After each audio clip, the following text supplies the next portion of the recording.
Bonjour, nous allons voir la gestion des employés. Donc, pour ce faire, nous devons nous connecter dans le site web et appuyer sur Employés ici dans le menu sur la gauche. Premièrement, les boutons dans le haut de l'écran.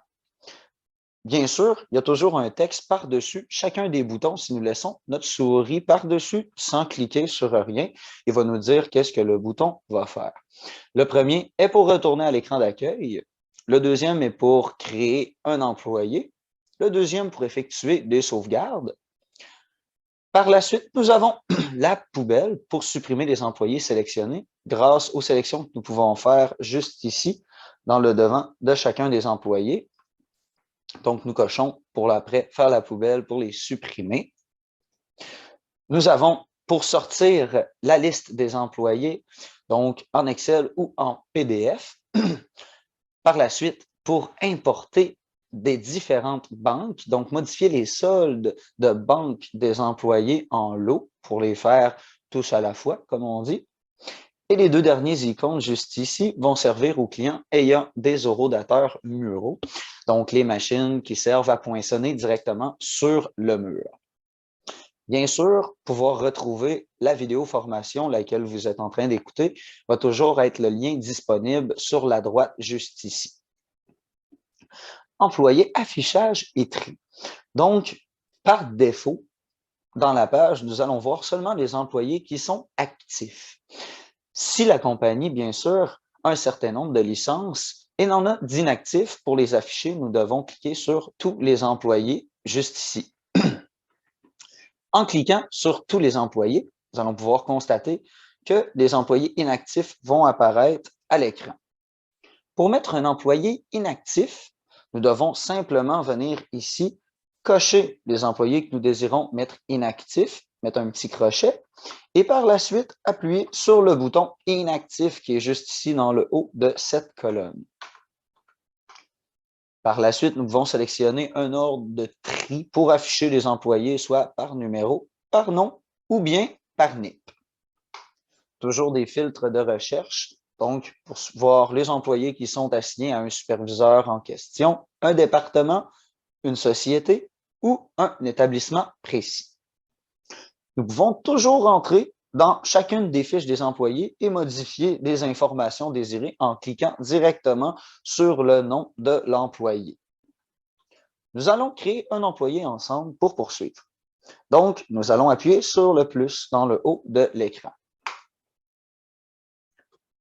Premièrement, nous sommes dans Informations générales. Nous allons voir les autres onglets par la suite. Société. Donc, il y a toujours un choix de société. Si la compagnie en a plus d'une, donc c'est pour séparer tout simplement pour les payes, avoir vraiment, si j'ai fait une image, donc avoir deux arbres, mais à la même endroit, tout simplement pour séparer comme il faut le tout. Donc, pour les payes, ça va faciliter surtout le payroll au niveau des ponts, si vous avez un pont vers votre système de paye. Le numéro de l'employé, toujours en avoir un par défaut de disponible. Le nom de l'employé que nous allons appeler test juste ici. Langue de communication. Donc, il y a le français et l'anglais de disponible. C'est pour afficher le site web dans la langue voulue. Lorsque l'employé se connecte dans le site web, bien sûr, s'il a droit, dépendamment du type d'employé droit d'accès que nous allons voir tout de suite après. Type d'employé droit d'accès. L'employé Poinçon est le premier niveau. L'employé Poinçon ne peut se connecter dans le site web. Bien sûr, il peut consulter ses heures grâce à un autre lien qui est la consultation tout simplement. Donc, il va pouvoir voir son pedigree, ses heures, ses banques sans modifier quoi que ce soit. Le niveau administrateur est celui donc qui a tous les droits, comme le compte admin que nous avons vu dans le listing juste auparavant. L'administrateur, lui, va avoir tous les menus, comme nous, présentement, nous sommes en tant qu'administrateur. Le directeur d'établissement va voir tout ce qui est relié à son établissement. L'employé semaine va être un employé qui n'aura aucune heure qui va apparaître dans les heures employées, mais que nous pouvons pousser un certain nombre d'heures, donc par défaut, dans le système de paye, bien sûr, si la compagnie a un pont vers un système de paye avec InfoPunch. Par la suite, Payroll est un type de droit comparable à celui d'administrateur. Donc, il va avoir la plupart des droits. C'est simplement pour confirmer qui fait les payes. Le superviseur va être un compte tout simplement qui va voir les employés dont il supervise. Nous allons voir comment assigner un superviseur dans deux options suivantes. Donc, établissement 1 de l'employé est l'établissement auquel il est rattaché. Le nom du superviseur, c'est ici. Donc, si nous assignons par exemple John comme étant le superviseur de test, John va voir tous les poinçons de l'employé dont il supervise. Il ne verra pas les poinçons des autres employés, tout simplement. Le nom du département va être le département par défaut de l'employé. Le code d'accès, le NIP, est grâce à ceci que l'employé peut se connecter dans le site web ou bien même effectuer des poinçons sur la station de poinçons ou même se connecter à l'application mobile. C'est grâce au NIP de l'employé. Toujours pouvoir afficher la date d'embauche. Donc, nous pouvons sélectionner à l'aide du calendrier. Nous pouvons saisir l'adresse courriel de l'employé juste ici et les notes dans le bas. L'adresse courriel peut aussi servir en lien avec le prochain onglet qui est horaires et alertes. Si, par exemple, un superviseur veut recevoir des alertes concernant les horaires que nous allons voir dans le prochain onglet. Horaires et alertes. Arrondissement du début de quart, le nombre de minutes tolérées avant l'horaire. Donc, faisons-nous un exemple. Si l'employé, son horaire commence à 8 heures. Présentement, il est inscrit justement, juste ici, un 10 pour signifier 10 minutes. Donc, on a un 10 juste ici, ce qui signifie tout simplement que si l'employé poinçonne à partir de 7h50, 10 minutes avant son horaire, qui est dans notre exemple à 8 heures, le poinçon va être ramené directement au début de son horaire, 8 heures. Même chose pour le prochain petit point, qui est arrondissement de fin de quart, le nombre de minutes tolérées après l'horaire. Nous avons un 10 minutes également.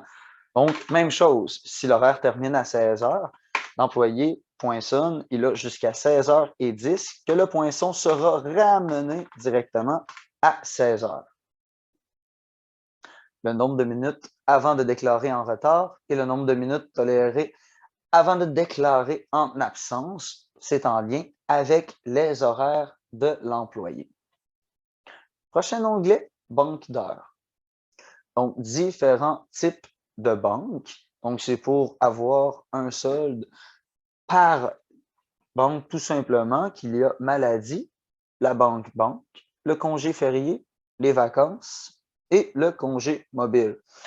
Comme on peut le constater, c'est des soldes qui sont déjà en heures directement. Ils vont inscrire, par exemple, un 8 juste ici pour dire que l'employé a 8 heures de solde dans sa banque de maladie. Le nombre d'heures régulières pour l'ajustement avec la banque d'heures sur une semaine va être un paramètre qui va faire tout simplement en sorte que si nous entrons, par exemple, 40 heures juste ici, l'employé qui va faire 42 heures dans sa semaine va avoir 2 heures qui va être automatiquement banqué tout simplement, donc va passer par-dessus le surtemps et va tout simplement banquer ce qui est en excédent de son nombre d'heures qu'on vient d'inscrire juste ici, dans la période qu'on aura sélectionnée, bien sûr. Banquer temps excédent, c'est en lien avec notre paramètre que nous venons de voir, si on veut que ce soit banqué à taux simple ou à taux et demi. Poursuivons avec le prochain onglet paie. Donc, des informations de l'employé. Le taux horaire de l'employé va nous servir dans différents rapports dans les heures employées afin de savoir le coût, tout simplement, de la main-d'œuvre. Prime, si nous avons une prime par défaut à inscrire directement dans la fiche de l'employé, donc va être associée à chacun de ces poinçons si nous inscrivons une prime juste ici. Prochain onglet, projet. Donc, c'est pour inscrire un projet, une activité et ou une opération par défaut à l'employé. Bien sûr, va varier dépendamment des versions. Donc, les versions légères et standards n'auront pas de version projet, seulement les versions projet vont avoir l'onglet projet. Feuille de temps, même chose, ça peut ne pas être disponible, tout dépendamment. C'est pour les clients ayant une feuille de temps, donc que ce soit les employés qui rentrent leurs propres heures. L'onglet horodateur va servir à ceux ayant les horodateurs muraux. Donc, bien sûr, si nous avons un horodateur muraux comme dans cette compagnie, si nous voulons que l'employé apparaisse sur l'horloge, donc sur l'horodateur, nous devons cocher juste ici le crochet devant le nom de l'horodateur en question.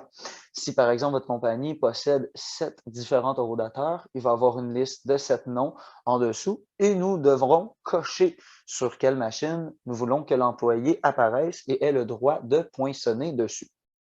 Le matricule horodateur et le NIP. Le matricule horodateur est seulement modifiable à la création de l'employé. Donc, si nous voulons modifier ce numéro, nous devons le faire immédiatement.